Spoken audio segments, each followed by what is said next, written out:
All right, welcome to topic 3, the Republic and its democracy. So we have here in the United States a representative republic.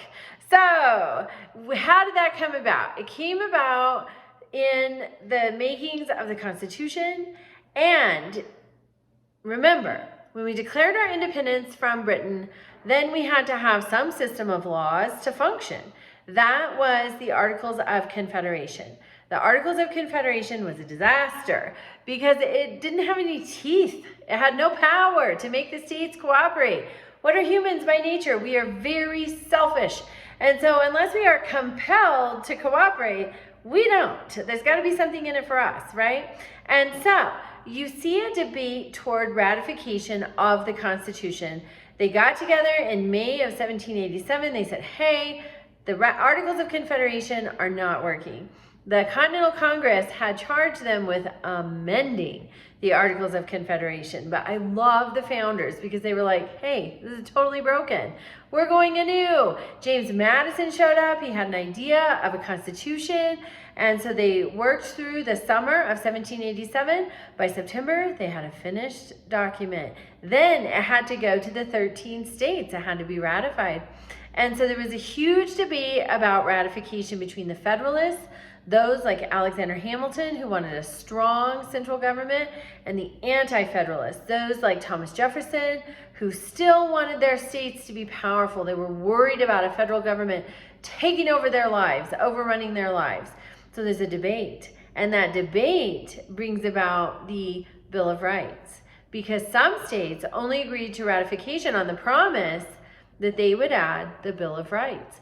And what honor that shows, that they made that promise, they kept that promise.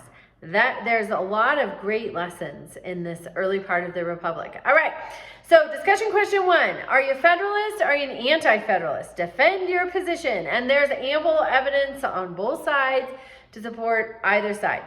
Then you're looking at the Civil War amendments. That's the 13th, 14th, and 15th amendments. The 13th Amendment abolishes slavery.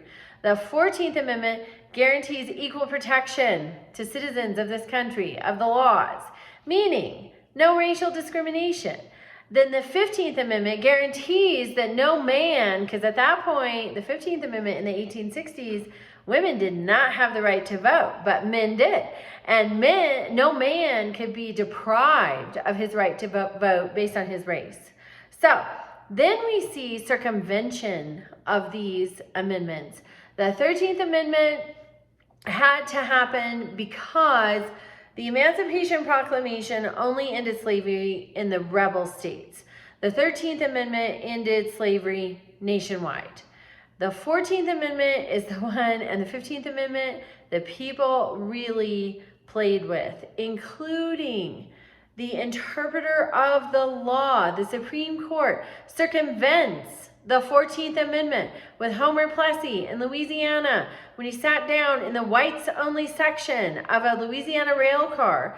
And the court in Plessy versus Ferguson creates the separate but equal doctrine, which is law until the 1950s, when Brown versus Board of Education, separate but equal, is declared to be inherently unequal.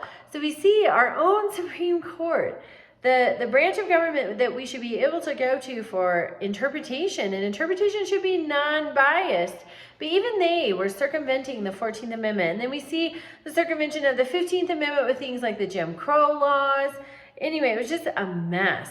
So it was great that we had these amendments. Now, how do we get them put into practice? But you're looking at the Civil War amendments in your response to discussion question 2. Then you're looking at President Jefferson, Thomas Jefferson versus Andrew Jackson, and how democracy has evolved in our system of government. Then you have your quiz and participation.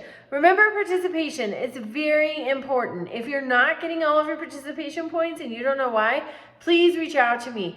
There are 20 participation points in each topic, 7 topics, so that's 140 points. If you shirk your participation, you're not going to get the grade you want in most instances. So reach out to me with questions and have a wonderful week.